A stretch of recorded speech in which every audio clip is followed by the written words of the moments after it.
Buenas, ¿cómo estáis? Aquí andamos. Eh, Quiero empezar un trabajo que es el estudio y el análisis a nivel en un principio profundo, pero desde el desconocimiento de todo lo que nos puede llegar a aportar en un principio. Se va a tratar de ir viendo el libro tranquilamente según el libro vaya siendo visto, o sea, se deje ver y nada, y empezar.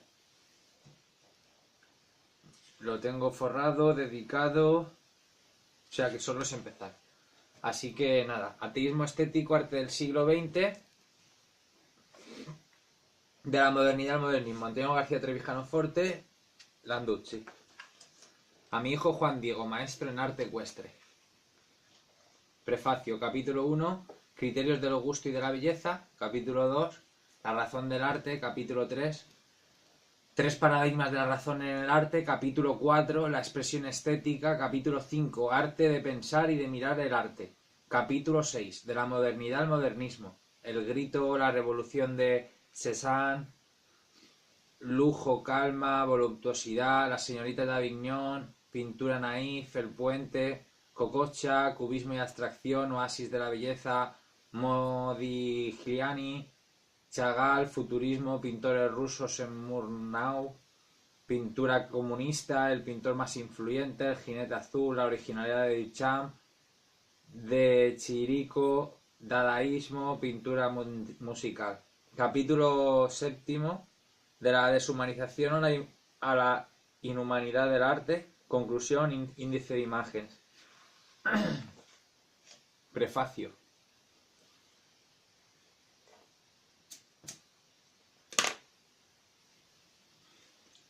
El primer título de este libro podría inducir a la creencia errónea de que se refiere al fenómeno religioso llamado modernismo, iniciado a fines del siglo XIX y condenado por Syllabus antimodernista y por el Syllabus antimodernista de Pío X en 1907. Aquella polémica entró en el campo de la filosofía en 1909 con la refutación del modernismo por el neotomista belga Cardenal Mercier y el ensayo del filósofo del fascismo Gentile il modernismo e il rapporti tra religione e filosofia.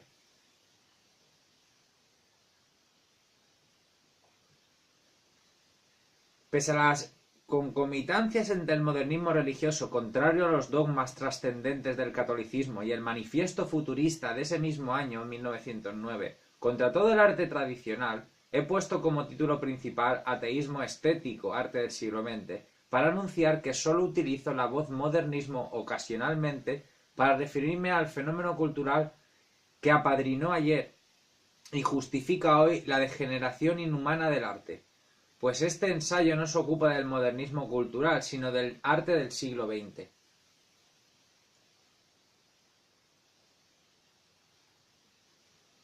La dimensión universal del modernismo, manifestada en todos los ámbitos culturales de una civilización técnica globalizada por la economía, me ha obligado a introducir el vocablo modernismo para poder designar la especie artística que el género común modernista ampara y legitima. Pues el arte no creó el modernismo social. Las ideologías fascista y comunista lo embarcaron en él. Los vanguardismos, además de artísticos, fueron fenómenos políticos partidarios. Los vanguardistas devinieron agentes de la reacción o la revolución, pero la crítica de sus obras solo debe atenerse a lo que ellas expresan, sin dejarse influir por las intencionalidades de sus creadores. Solo importan las representaciones, sentimientos y pensamientos manifestados en cada obra. En la actualidad, la palabra modernismo se refiere a la cultura que quiso ser definida con el vocablo posmodernidad, un término que además de no haber sido definido más que con vaguedades ideológicas, nació para designar lo que pretendía ser, en la izquierda renegada del marxismo, una concepción débil del mundo posterior a la Guerra Fría. Los inventores de la posmodernidad, un eufemismo de la palabra posmarxismo, hablaron del fin de los grandes relatos históricos. Usaron una eufemia,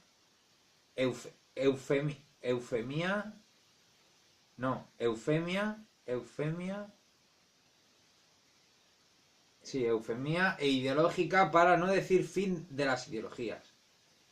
Una idea cautivadora de los espíritus conservadores que no podía ser confesada ni blasfemia sin blasfemia, aunque sí compartida por los monopolizadores de la idea del progreso. La izquierda intelectual no ha tenido otro talento desde que perdió su fe en el movimiento obrero que el crear eufemías con pensamiento débil.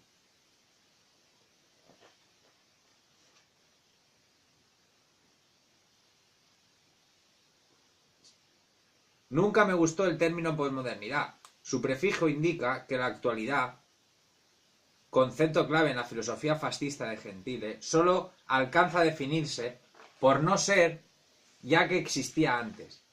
La etimología latina de moderno, que significa hace poco o ahora mismo, no permite derivar de ella el vocablo posmodernidad, pues este menciona lo que hay después de lo moderno, sin decir en qué consiste lo después. Por ser un significante vacío de contenido propio, no es una voz útil para el lenguaje de significados. Lo descrito como posmodernidad no ha podido desprenderse de la hipocresía moral y falsedad ideológica que implica tan incongruente palabra, pues no resulta congruo bautizar con ese nombre la cultura que iba abandonando los condicionamientos de Guerra Fría. Desde que murió Lenin, el marxismo no influyó definitoriamente en el sovietismo, ni en los partidos comunistas en Occidente. No puede ser posmarxista ni posmoderno lo que antes no era marxista ni moderno. Lo que existía antes de la posmodernidad era la mentalidad mendaz y dogmática de la cultura maniquea de la Guerra Fría. Además, la única novedad en ese cajón desastre de la posmodernidad está en el medieval consensus, un retroceso reaccionario de la política paralelo al de los artistas a la condición de artesanos. El consenso es otro eufemismo, para no mencionar la dicha transacción en cuestiones de principio y poder ocultar en los estados de partidos la falta de democracia formal. El pacto unánime en materia política que nada tiene que ver con el consenso social sería un fraude en la decisión por mayoría y minoría. El modernismo ha extendido el consenso a todos los sectores sociales que antes estaban dirigidos a la jerarquía de los saberes, desde la educación escolar hasta la sanidad pública, pasando por la justicia, la ciencia y el arte. Por cortesía a sus lectores y respecto de sí mismo, el escritor debe dar claridad a la expresión de su pensamiento. Esta obligación le impide usar giros esotéricos o pedantes y palabras equívocas o significado unívoco. A causa de su generalidad, el vocablo modernismo parece adecuado para designar el género a que se refiere, la cultura política del consenso. Pero una misma palabra no puede definir a la vez el género y una de sus especies. Y el arte del modernismo solo es una de las especies englobadas en el género común modernista. Los idiomas latinos carecen de adjetivo específico para calificar ese tipo especial de arte raro. A esa laguna lingüística responde la nueva expresión de arte modernitario. El modernismo designaría así la filosofía artística del modernismo. El modernitarismo, perdón. El filósofo José Gauss, en su traducción del Sein und Sein de Heidegger, tropezó con una dificultad parecida. Consideró que el término más idóneo para decir lo mismo que el vocablo alemán existencial era existenciario. De este modo, creando una nueva palabra, pudo distinguir y separar con elegante precisión la filosofía existenciaria de Heidegger y Gabriel Marcel de la filosofía existencial o existencialista de Soren, Kierkegaard, Jaspers y Sartre. La expresión ateísmo estético, utilizada como definición del arte del siglo XX, no significa que la idea de un universo sin Dios esté dotado de la cualidad universal de lo bello, ni que exista otro teísmo inestético. En la fórmula de Spinoza, Deus sive natura, está implícita la unión de la idea de existencia de belleza en la naturaleza, fundamento de la estética, a la idea de inexistencia de Dios, fundamento del ateísmo.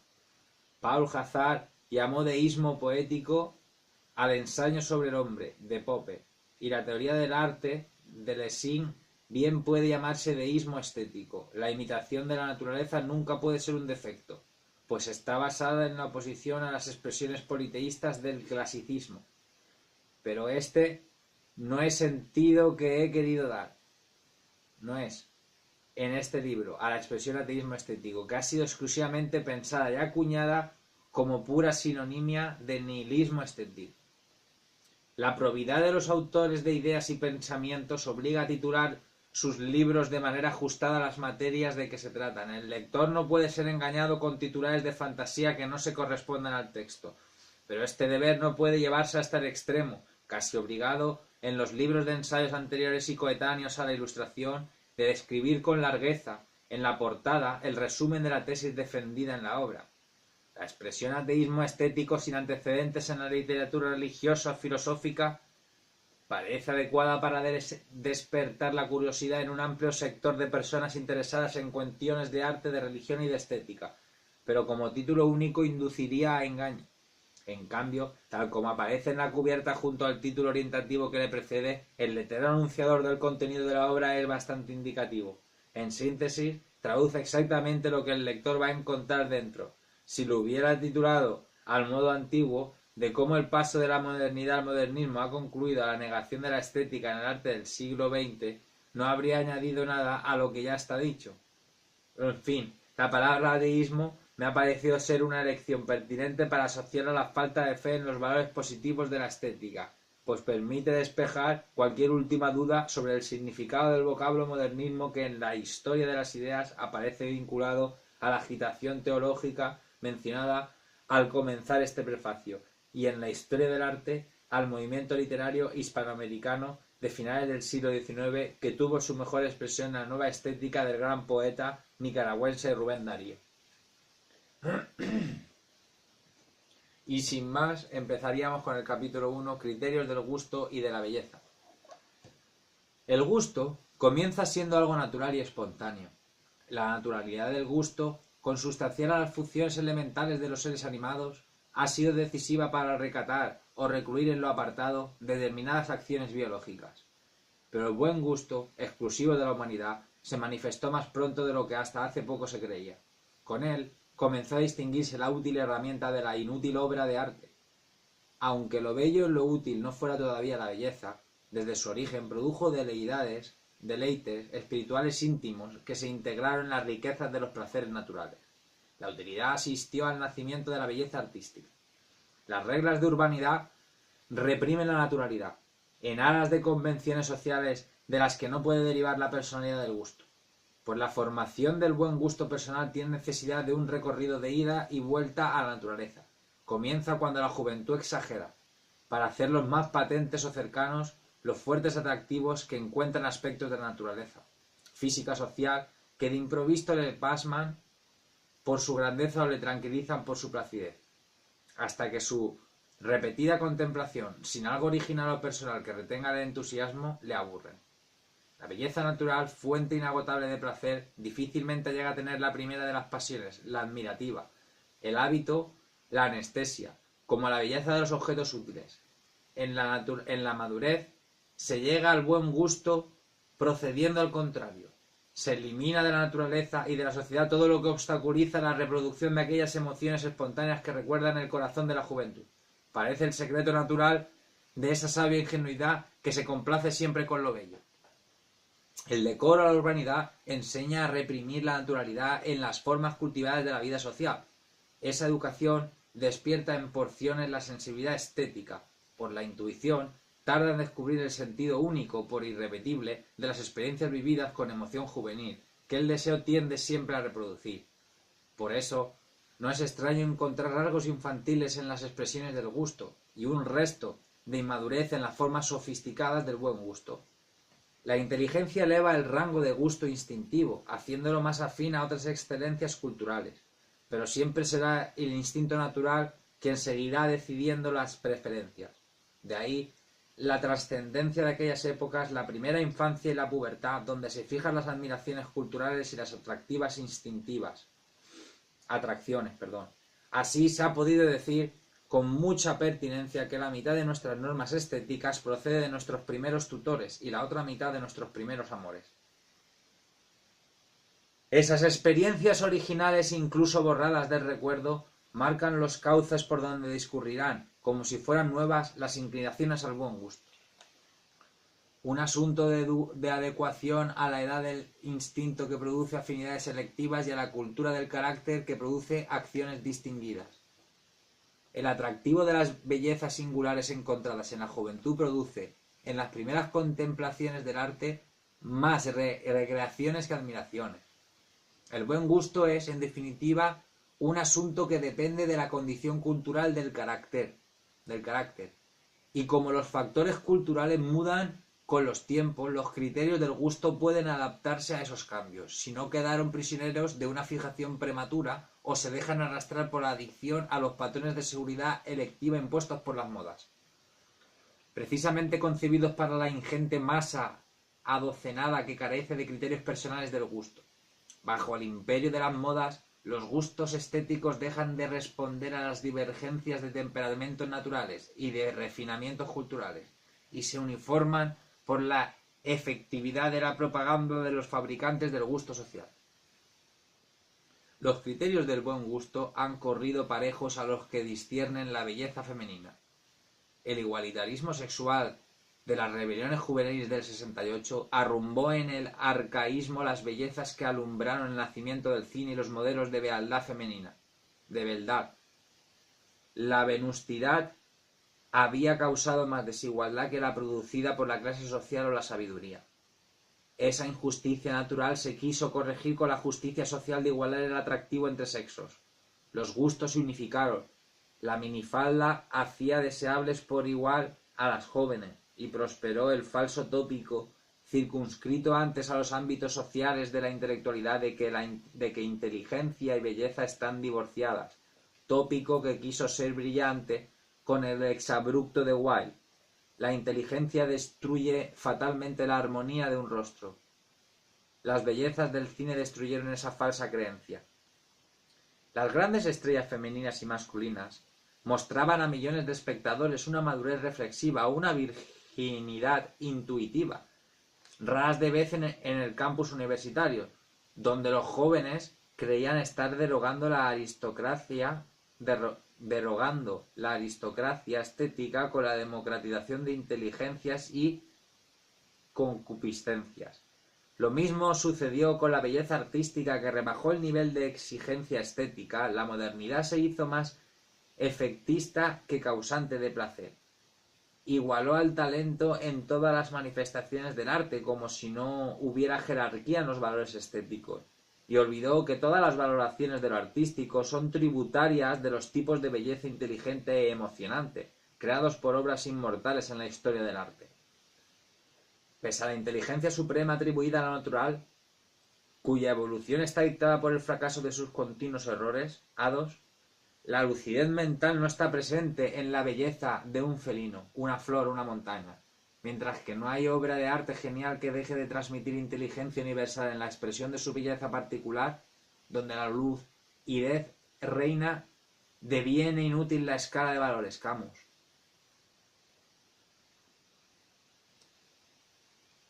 La buena literatura alumbra el pensamiento en trance de acceder a la belleza, pero la inteligencia de ésta acaba donde la intelectualidad comienza. El arte de lo bello abre avenidas al conocimiento sentimental del mundo y del alma. La necesidad de lucidez en la belleza artística no se limita, como suele creerse, a la literatura y la música. También afecta a esas artes plásticas como la escultura, el dibujo y la pintura, que parecen responder a emociones simples, cuando en realidad sus bellezas emanan de los mismos procesos mentales que crearon la Novena Sinfonía o Fausto. La inteligencia de la belleza artística produce invenciones en el oficio, y se aprecia en sus frutos emotivos. La aplicación de reglas técnicas causa mayor claridad en las expresiones. El filtro crítico de las intuiciones crea exquisita distinción en las inspiraciones. Y la eliminación de las huellas del trabajo otorga sencillez a las terminaciones. Para justificar la legitimidad democrática de la igualación de la belleza humana y el derecho individual o colectivo al mal gusto, se propaga la falsa vulgaridad de que el gusto es una cosa personal, tan libre y respetable como la elección de colores o el miedo. Pero la sensibilidad sólo puede igualarse rebajándola, el color ensombreciéndolo y el temor aumentándolo. El daño causado por la demagogia de la igualdad en la jerarquía de valores estéticos y en la libertad de elección no cuenta. En las sociedades de consumo y consenso hay menos libertad de gusto que de palabra, y cuesta menos liberarse del miedo a la libertad de pensar que del horror a diferir de los gustos comunes. La influencia del arte en la educación estética de los pueblos desmiente la aristocrática opinión de que la gente común no tiene capacidad para sentir emoción ante la belleza sin par.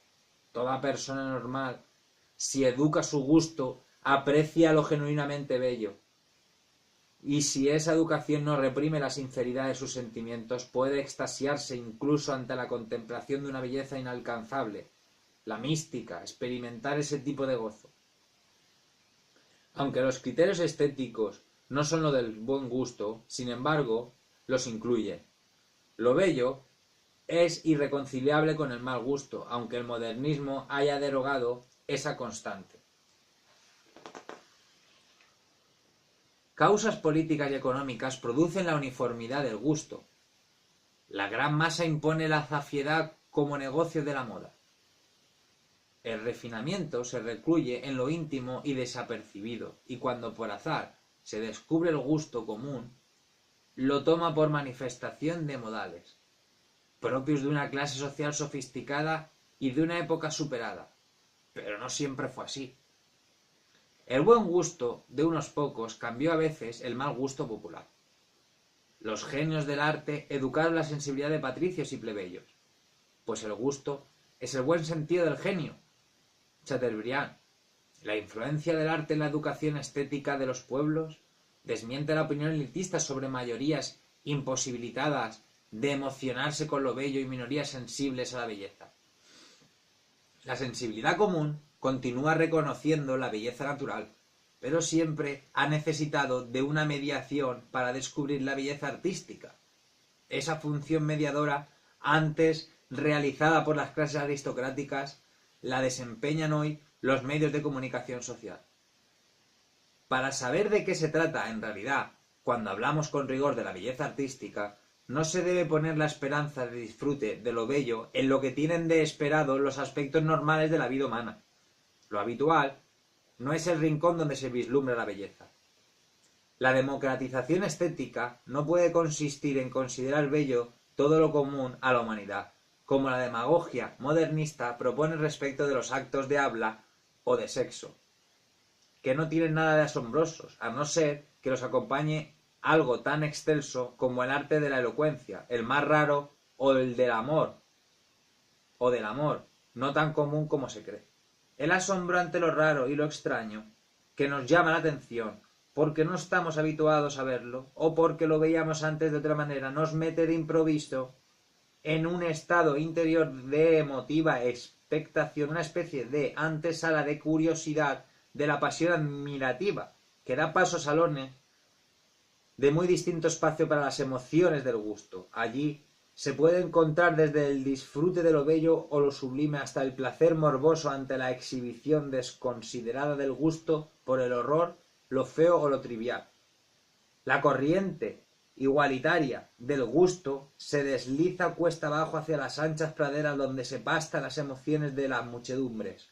El pueblo olvida allí que el lugar de placer tiene aturdimiento, y como le sucede a los poderosos, todo lo suyo lo encuentra bello. Vive tan alejado de las antiguas formas de belleza que ha tomado por costumbre admirar y someterse a lo que menos comprende. Pues todo lo desconocido pasa por mágico, tácito. Si tienen algún rasgo de brillo o ruido, lo moderno subyaga a las masas juveniles. El silencio y la serenidad las abruman o deprimen. Y la producción en serie ha hecho perder a los contempladores de arte y su primitiva sensibilidad de artesanos. Aprecian lo que no entienden, se refocilan con la vulgaridad de los gustos impuestos por el negocio de las modas de consumo, a las que admiran porque están a su alcance. La belleza femenina sin par sufre en épocas decadentes del gusto el mismo tipo de temor y desventura que la inteligencia masculina incomparable. La corriente elitista del gusto por lo abstracto solo arrastra, pese a la propaganda persistente de los medios de comunicación, al mundo de los artistas críticos y marchantes. Ahí reina el secreto de la belleza que solo ellos pueden comprender. Y como ocurre con las especialistas, se entusiasman con toda novedosa rareza que aumenta un íntimo sentimiento de superioridad mental. Buscan una fama especial, la que Baudelaire identificó con la gloria de no ser comprendidos. A pesar de todo, siempre queda una puerta entreabierta para quienes, impulsados por un asombro inquietante, pasan pronto la admiración de la obra y al sentimiento emocionante que la belleza despierta cuando se encuentra sin esperarla. Pero el arte modernitario se detiene ante las puertas de lo bello, y no por temor reverencial o clásico. El artista avanzado no las abre para no parecer antiguo o convencional, como si fuera una rama de los saberes técnicos. La estética del modernitarismo ha pasado a ser cuestión de especialistas. Durante más de siglos, la civilización cristiana no toleró otra belleza que la expresada con piedras colocadas o talladas sobre piedra. Así levantó cátedras y las adornó con tumbas. La belleza del cuerpo humano, sobre todo el de la mujer, eran asuntos del diablo, y la hechicería. La rebelión renacentista contra el icono gótico trajo consigo un tipo de belleza descriptiva o emotiva, distinto del clásico, que a través de diferentes escuelas o estilos constituyó el ideal de la creación artística durante 500 años. Ya se ha olvidado que la cultura occidental en sus épocas de esplendor ha admirado la belleza humana y artística la mitad del tiempo que dedicó durante su milenio metafísico a cultivar la fealdad. Un nuevo siglo de repudio de lo bello no debe ser por ella causa de extrañeza. La cultura de la belleza no se conquista de una vez para siempre.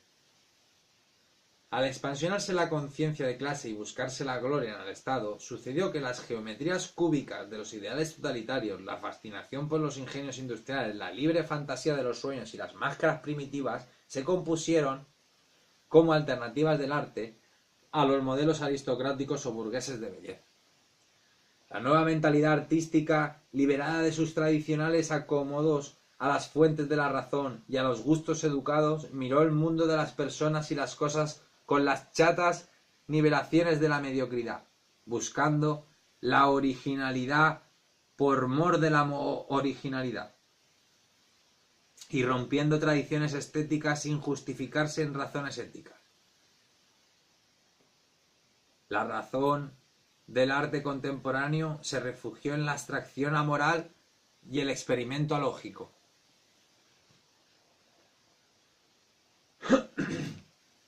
Pero la abstracción, una cuestión de grados, siempre ha sido condición constitutiva del arte, incluso del expresado como en la escultura con 3 dimensiones espaciales. Sin ella no sería posible el conocimiento de lo general, ni el mundo de las representaciones, aunque solo con ella, y esa es la perversión del arte actual, no se gozarán de la vida ni se reproducirán las emociones.